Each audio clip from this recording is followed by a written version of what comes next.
எல்லாருக்கும் வணக்கம். நான் உங்கள் அர்ச்சனா தாமரைக்கனி. இப்போ நான் உங்களுக்கு சொல்ல போற கதை கற்புக்கரசி நலாயினியோட காதல் கதை. நிடத நாட்டு மன்னன் இருக்கார் இல்லையா, நலன், அவருடைய மகள் தான் இந்திரசேனை. இந்திரசேனை தான் நலாயினின்னு அழைக்கப்படுறவங்க. நலாயினிக்கு திருமண வயது வருது. திருமண வயது வந்ததும் நல மன்னன் என்ன பண்றாருன்னா 55 நகர சக்கரவர்த்திகளுடைய புகைப்படங்கள் எல்லாத்தையுமே நலாயினிக்கு காட்டுறாரு. ஆனா நலாயினிக்கு விருப்பமே இல்லை, மனம் புரிஞ்சுக்கிறது இல்லை. மனம் புரிந்து கொள் மகளே அப்படின்னு சொல்லி அவரும் எவ்வளவோ சொல்லி பார்க்குறாரு. எத்தனையோ போட்டோக்களை காட்டுறாரு. ஆனா எதையுமே அவங்க பார்க்கறதே கிடையாது. எனக்கு வேண்டாமப்பா, எனக்கு திருமணமே வேண்டாம், நான் சிவ பூஜை செய்ய விருப்பப்படுறேன் அப்படின்னு சொல்லிடுறாங்க நலாயினி. அதனால சரி, உன் விருப்பமே என் விருப்பம், நான் உனக்காக ஒரு கன்னிகா மாடம் அமைத்து தருகிறேன், அங்க நீ உன்னுடைய தோழிகளுடன் போய் நீ பூஜை செய்து கொள் அப்படின்னு சொல்லிடுறாரு ஒரு முறை அவரு. அதனால அங்கே அவங்க போய் பூஜை பண்ணிக்கிறதுக்காக போறாங்க. அந்த கன்னிகா மாடத்துல இருக்கும்போது ஒரு முறை அவர் என்ன சொல்றாருன்னா, நல மகாராஜா, உனக்கு எப்பயாவது திருமணம் செய்துக்கணும்னு ஆசை வந்ததா?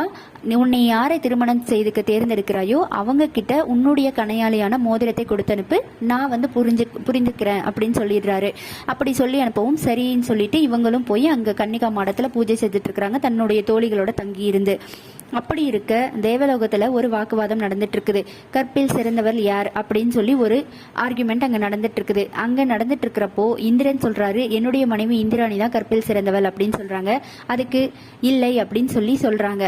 எல்லாருமே தன்னுடைய மனைவியை சொல்றாங்க. இல்லை இல்லை அப்படின்னு சொல்லிட்டு இருக்கும்போது அப்போ யார் தான் கற்புக்கு அரசி அப்படின்னு சொல்லி கேட்கும்போது பூலோகத்துல இருக்கிற நலாயினி தான் கற்புக்கு அரசி அப்படின்னு சொல்றாரு நாரத முனிவர். அப்படியா அப்படின்னு சொல்லிட்டு அங்க இருந்த ரிஷி மௌத்கல்யான் அவர் என்ன பண்றாருன்னா, அப்போ நம்ம இதை எப்படியாவது அவங்கள சோதிச்சு பார்க்கணுமே அப்படின்னு சொல்லி முடிவு பண்ணி பூலோகத்துக்கு வராரு. மௌத்கல்ய முனிவர் என்ன பண்றாருன்னா, வயதான தோற்றத்துல தன்னை மாத்திக்கிட்டு, கூன் விழுந்த கிழவனா தன்னை மாற்றிக்கிட்டு நல மகாராஜா கிட்ட போய் உங்களுடைய பெண்ணை எனக்கு மனமுடித்து தாருங்கன்னு சொல்றாரு. அதற்கு என் மகள் யாரையுமே திருமணம் செய்து கொள்ள மாட்டாள், நீங்க வந்த இடத்துக்கே திரும்பி போயிடுங்க அப்படின்னு சொல்றாரு நல மகாராஜா. உடனே இவர் என்ன சொல்றாருன்னா, நான் உங்களுடைய மகளுடைய சம்மதத்தோட வர, நீங்க எனக்கு திருமணம் செய்து கொடுங்க அப்படின்னு சொல்லிட்டு போறாரு. ஆனா அங்க போகும்போது என்ன பண்றாருன்னா, தன்னுடைய உருவத்தை அழகான ஆண் உருவமும் மாற்றிக்கிட்டு நலாயினி கிட்ட போயிட்டு தன்னுடைய காதலை சொல்லி கணையாளி மோதிரத்தை வாங்கிக்கிட்டு திரும்பவும் தன்னுடைய உருவத்தை மாத்திக்கிட்டு நல மகாராஜா கிட்ட போய் அந்த மோதிரத்தை கொடுக்கிறாரு. இப்ப அவர் எந்த உருவத்துல இருக்கிறாருன்னா, வயதான தோற்றத்துல இருக்கிறாரு. உடனே நல மகாராஜாக்கு ஒரே வருத்தம், தன்னுடைய மகள் ஏன் இப்படி ஒரு வயதான மனிதரை தேர்ந்தெடுத்தா அப்படின்னு சொல்லிட்டு, இருந்தாலும் தன்னுடைய மகளுடைய விருப்பம் தான் தன்னுடைய விருப்பம் சொல்லிட்டு திருமணத்தையும் செஞ்சு வைக்கிறாரு. நலாயினி பார்க்கறதுக்கு ரொம்ப அழகா இருப்பாங்க. புன்னிற மேனின்னு சொல்லுவாங்கல்ல, அந்த மாதிரி நல்லா பார்க்கறதுக்கு மிகவும் அழகாகவும் இளமை தோற்றத்துடனும் இருப்பாங்க. நல்ல குணம் கொண்ட ஒரு பெண்மணி. ஆனா மௌத்கல்ய முனிவர் எப்படின்னா, சந்தேக குணம் கொண்டவர், கோபப்படக்கூடிய குணம் கொண்டவர், குள்ளமாகவும் கருப்பாகவும் இருப்பவர். அதனால எப்படி நலாயினி தன்னை கணவனாக ஏற்றுக்க முடியும் அப்படின்னு சொல்லி அவளை சோதிக்கணும்னு முடிவு பண்றாரு. அப்போ என்ன பண்றாருன்னா, தன்னுடைய யோக சக்தியை பயன்படுத்தி வயதானவர் தோற்றத்துக்காக மாறிக்கிறாரு. அதாவது அவருக்கு 40 வயதானாலும் 20 வயதுடைய தோற்றமா இருப்பாரு அப்படின்னு சொல்லி தான் அவர் நலாயினிக்கு திருமணம் பண்ணி வைக்கிறாங்க. ஆனா அவர் 20 வயது தோற்றத்துல இல்லாம 60 வயது போல தோற்றத்தை பெற்றிருக்கிறாரு. ரொம்ப வயதான தோற்றம், கூன் விழுந்த கிழவனாகவும் மாறிடுறாரு. இளமையின் திணவை, அதாவது இளமையோட திணவு இருக்கும் இல்லையா, அதை தீர்த்து கொள்ள ஒரு பெண்ணுக்கு ஒரு ஆண் தான் துணை. அந்த ஆண் யாருன்னா தன்னுடைய கணவன். இப்படி இருக்கிற சமயத்துலதான் பல ஆசைகளோடையும் கனவுகளோடையும் வர்ற நலாயினிக்கு ஒரு பெரிய பேரிடி விழுது. வயதான தோற்றத்துல படுத்திருக்கிற அந்த கணவரை பார்த்து அவங்க பயப்படுறாங்க, ஆச்சரியப்படுறாங்க, எப்படி இப்படி இருக்காருன்னு சொல்லிட்டு. ஆனாலும் தன்னுடைய பயத்தையும் ஆச்சரியத்தையும் வெளியில காட்டிக்காம தன்னுடைய கணவனே நம்மளுக்கு முக்கியம் அப்படின்னு சொல்லி முடிவு பண்ணி, கல்லானாலும் கணவன் புல்லானாலும் புருஷன்றது மனதில் எப்பவுமே வச்சுக்கிட்டு, கணவனுக்கு வேர்த்து ஒழுகுது அப்படின்னு சொல்லிட்டு அவங்களுடைய முந்தானையில அவங்களுக்கு தொடச்சி விட்டுட்டு அப்படியே காற்று வீசுறாங்க. அந்த சிலிண்டர் பற்ற காற்று அவருக்கு தூக்கத்தை தெளிய வச்சிருது. அதனால கோவப்பட்டு அவர் எழுந்து நலாயினியை பார்த்து, உன்னை எனக்கு பிடிக்கவே இல்லை, என்னைக்கு உனக்கு பிடிக்குதோ அப்போ நான் உன்னுடைய இல்வாழ்க்கை ஆரம்பம் பண்றேன், அது வரைக்கும் நீ இப்படிதான் இருக்கணும் அப்படின்னு சொல்லிட்டு போய் அந்த பக்கம் உட்காரு அப்படின்னு சொல்லிட்டு கோவப்பட்டு இவர் படுத்துக்கிறாரு. படுத்துட்டு இருந்தாலும் பரவாயில்லன்னு சொல்லிட்டு இவங்க அப்படியே பார்த்துட்டே இருக்கிறாங்க தன்னுடைய கணவரை. இவர் எப்பவுமே கோவப்பட்டுட்டே இருக்கிறாரு. ஆனா நலாயினி தன் கணவனுக்காக செய்ய வேண்டிய பணிவிடை எதுவுமே செய்யறதுக்கு தவறதே இல்லை. டெய்லியும் அவங்களுக்கு தேவையான எல்லா விஷயத்தையும் செய்யறாங்க. இப்படி இருக்கும்போது அவருக்கு ஒரு சந்தேகம் வருது. வயதான தோற்றம் இருக்கு, இளமைக்கு தேவையான எந்த ஒரு உணவையுமே நம்ம கொடுக்கவே இல்லை நலாயினிக்கு. அப்படி இருக்கும்போது எப்படி தன்னை இப்படி பார்த்துக்கிறாங்க அப்படின்னு சொல்லிட்டு இப்ப தன்னுடைய யோக சக்தியாலும் தவ வலிமையாலும் என்ன பண்றாருன்னா, ஒரு தொழு நோயாளிய தன்னை தானே மாத்திக்கிறாரு. தொழு நோயாளினா மேலெல்லாம் தோல்லாம் வந்து ஒரு மாதிரி குழன்னு ஆயிட்டு இருக்கும். அவங்களுக்கு வந்து ரத்தம் வடிகிறது, சீல் வடிகிறது, இந்த மாதிரி எல்லாமே இருக்கும். அப்படி இருக்கும்போதும் பணிவிடைகள் எதுவுமே நலாயினி நிறுத்துறதே கிடையாது. அவருக்கு தேவையானது எல்லாமே தொடச்சி விட்டு அந்த சீல் வடிகிறது இருக்கு இல்லையா, அதெல்லாம் வந்து வாசனை வருது அப்படின்றதுக்காக வாசனை திரவியங்கள் நிறைய எடுத்துட்டு வந்து அவங்களுக்கெல்லாம் போட்டு விட்டு அவர் அருகம்புல் படுக்கையில் படுக்க வச்சு இந்த மாதிரி எல்லா பணிவிடையும் செய்கிறாங்க. அவருக்கு மறுபடியும் ஒரு ஆச்சரியம். எப்பவுமே ஒரு நம்பிக்கை இருக்குது அவங்களுக்கு, என்னென்னா கணவன் சாப்பிட்டு விட்ட மிச்சத்தை தான் சாப்பிடணும் அப்படின்னு சொல்லிட்டு தினமும் பண்ணிட்டு இருக்கிறாங்க. ஒரு தொழுநோயாளியாக இருந்தும் எப்படி இப்படி சாப்பிட்றா இந்த பொண்ணு அப்படின்னு சொல்லி மறுபடியும் சோதிக்கிறதுக்கு முற்படுறாரு மௌத்கல்ய முனிவர். உடனே என்ன பண்ணுறாருன்னா, சாப்பிட்டுட்டு இருக்கும்போது தன்னுடைய ஒரு தொழுநோயாளி தானே அவர், அதனால தன்னுடைய ஒரு விரலை வந்து அதில் கட் பண்ணி அப்படியே வச்சுட்டு இவர் எழுந்துக்கிறாரு. அதை பார்த்து முகம் சுழிச்சு நலாயினி அதை பார்த்து வெறுத்து போனா, அவள் வந்து கற்புக்கரசி கிடையாது, அவளை நம்ம விட்டுடணும் அப்படின்னு சொல்லி முடிவு பண்ணுறாரு. ஆனால் வந்து கற்புக்கரசியான நலாயினி என்ன பண்ணுறாங்கன்னா, அந்த விரலை ஒரு ஓரமாக எடுத்து வச்சுட்டு வழக்கம் போல் எப்படி சாப்பிட்றாங்களோ அதே மாதிரி சாப்பிட்றாங்க. அதை பார்த்த உடனே மௌத்கல்ய முனிவருக்கு ஒரே கோபம் வந்துடுது. நம்ம எப்படி சோதிச்சாலும் இவங்க வந்து இந்த மாதிரி இருக்காங்கன்னு சொல்லிட்டு ரொம்ப கோபம் வந்துடுது. அதனால என்ன பண்ணுறாருன்னா, காலால் எட்டி உதைச்சிட்டு, எனக்கு வந்து காமத்துடைய வெளிப்பாடு ரொம்ப அதிகமாக இருக்குது, ஆனால் உன்னோட என்னால் உறவு கொள்ள முடியாது, அதனால் என்னை நீ வந்து தாசி வீட்டுக்கு அழைத்து போ அப்படின்னு சொல்கிறாரு கோவப்பட்டு.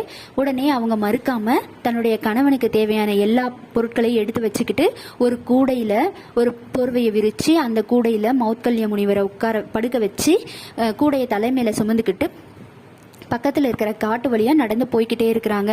யார் வீட்டுக்குன்னா, தாசி வீட்டுக்கு. அந்த தாசியும் எப்படி இருப்பாங்கன்னா, ரொம்ப அழகாக இருப்பாங்க. ஆனால் வந்து அவங்களுக்கு வந்து பணம் வாங்குறது பழக்கம் கிடையாது. அதனால் வந்து அவங்க எல்லாத்தையுமே தன்னுடைய தாலியை வந்து மஞ்சள் கயிறில் மாட்டிக்கிட்டு தாலியை எடுத்துக்கிட்டு அந்த தாலியுடைய தங்கத்தை எடுத்துக்கிட்டு தன்னுடைய கணவனான மௌத்கல்யரை வந்து கூடையில் சுமந்துக்கிட்டு தலையில் வேகமாக வச்சுக்கிட்டு வேகமாக நடந்து போயிட்டு இருக்கிறாங்க. அப்போ அவங்க பார்க்குற மக்கள் எல்லாம் என்ன சொல்கிறாங்கன்னா, எப்படியும் ஒரு பெண் இருப்பாளா, தனக்காக தன் கணவனுக்காக என்ன வேணால் செய்வாங்க, ஆனால் தன் கணவனை மற்றொரு பெண்ணுக்காக விட்டு கொடுக்கறதுக்காக ஒரு இப்படி யாராவது பண்ணுவாங்களா அப்படின்னு சொல்லி அவங்கள பார்த்து எள்ளி நகையாடுறாங்க. அதெல்லாம் பொருட்படுத்தாத நலாயினி வேகமாக நடந்து போயிட்டு இருக்கிறாங்க. போகும்போது அவங்க காலையிலேயும் சாப்பிட்றதில்ல, சாப்பிடாத பசி மயக்கம் கூட அவங்களுக்கு தெரியறதில்ல. கணவனை எடுத்துட்டு போய் அந்த தாசி வீட்டில் அவங்களுடைய படுக்கை அறையில படுக்க வச்சுட்டு இவங்க வந்து வெளியில தூண்ல சாய்ந்து உட்கார்ந்துக்கிறாங்க. சாப்பிட்றதே இல்லை. காலையிலிருந்து சாயங்காலம் வரைக்கும் அங்கேயே வெயிட் பண்ணிட்டு இருக்கிறாங்க, தன்னுடைய கணவர் வந்ததும் கூட்டிட்டு போறதுக்காக. தன்னுடைய கணவராக இருக்கிறவர் மௌத்கல்ய முனிவர் என்ன பண்றாருன்னா, தன்னுடைய காமத்தை தீர்த்துக்கிறதுக்காகவும் நலாயினி மேல இருக்கிற கோபத்தை தீர்த்துக்கிறதுக்காகவும் அந்த தாசியிடம் தன்னுடைய இளமை தோற்றத்தை வந்து காட்டாமல், ஆனா இளமையோட வேகத்தை காட்டுறாரு. அதை தாங்கிக் கொள்ள முடியாத அந்த தாசி வேகமாக வெளியே ஓடி வந்து, நீ எப்படிதான் இந்த ஆணுடன் வந்து உறவு கொள்கிறாய், எப்படிதான் இந்த ஆணுடன் நீ தாம்பத்தியம் கொள்கிறாயோ தெரியவில்லை, இவனை முதலில் அழைத்து செல் அப்படின்னு சொல்லிடுறாங்க.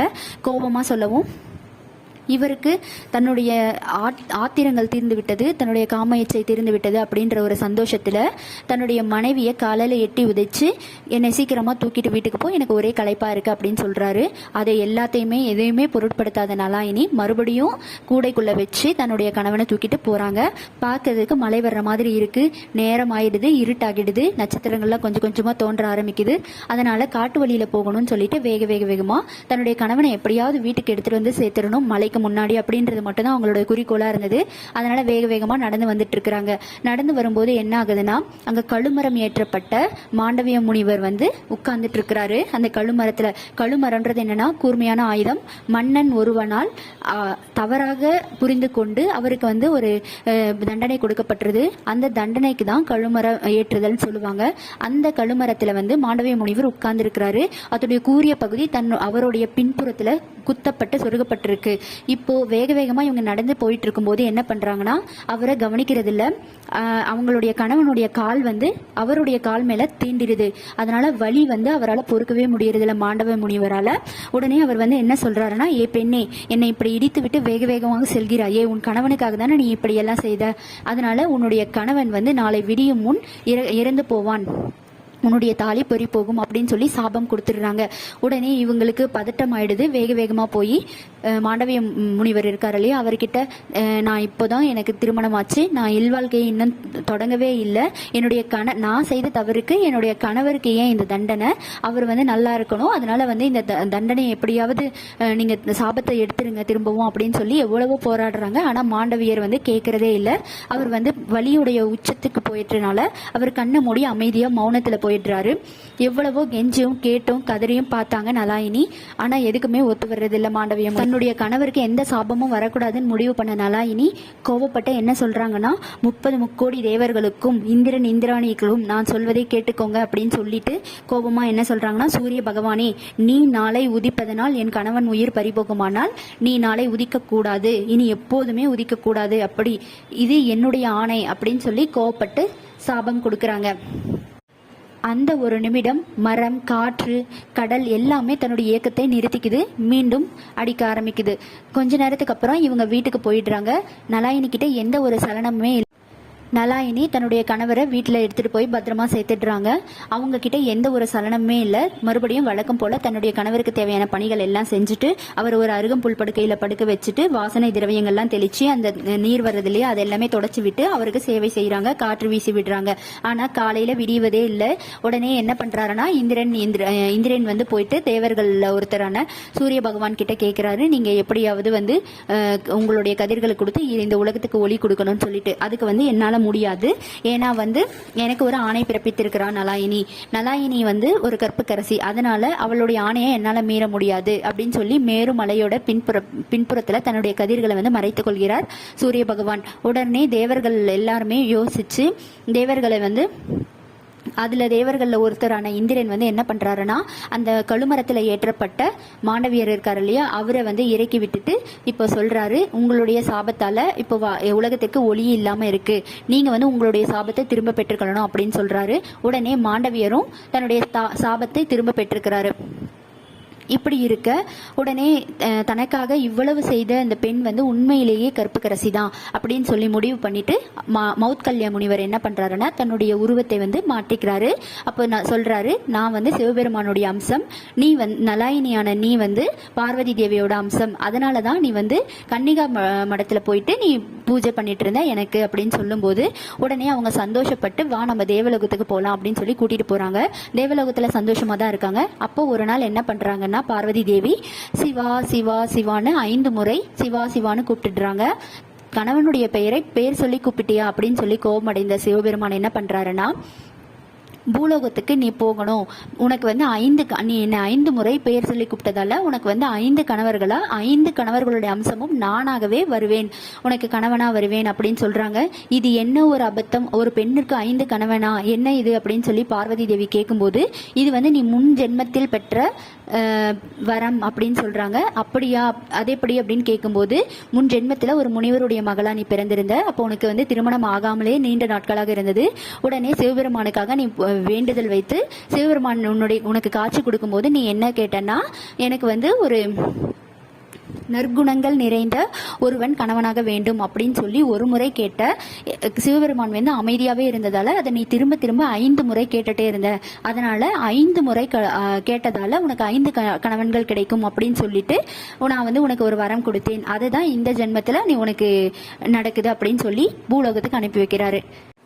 பெண்கள்னாலே போராட்டம் தான், இது தெரிஞ்ச ஒரு விஷயம்தான். ஆனால் அப்பேற்பட்ட பார்வதி தேவிக்கே நலாயினி அவதாரமாகவும் திரௌபதி அவதாரமும் எத்தனை போராட்டங்கள், எத்தனை கஷ்டங்கள், இது எல்லாம் கடந்து தான் தெய்வமே வந்திருக்கிறாங்க. நம்மளுக்கும் இந்த பெண்களாகிய எல்லாருக்குமே இந்த மாதிரி சில பிரச்சனைகள்லாம் இருக்கும். ஆனால் அது எல்லாமே சமாளித்து வந்தால் தான் ஒரு குடும்பத்தை கட்டி காக்க முடியும். இந்த நலாயினி கதை உங்களுக்கு பிடித்திருந்தால் கமெண்ட் பாக்ஸில் கமெண்ட் பண்ணுங்க. இந்த கதையை பற்றி நீங்கள் என்ன நினைக்கிறீங்கன்னு கமெண்ட் பாக்ஸில் சொல்லுங்க. மேலும் நமது சேனலை சப்ஸ்கிரைப் செய்யாமல் நிறைய பேர் பார்த்துட்டு இருக்கிறீங்க. சப்ஸ்கிரைப் செய்து பார்த்தீங்கன்னா எங்களுக்கும் மேலும் பல கதைகள் சொல்ல சுவாரஸ்யமாகவும் விறுவிறுப்பாகவும் இருக்கும்.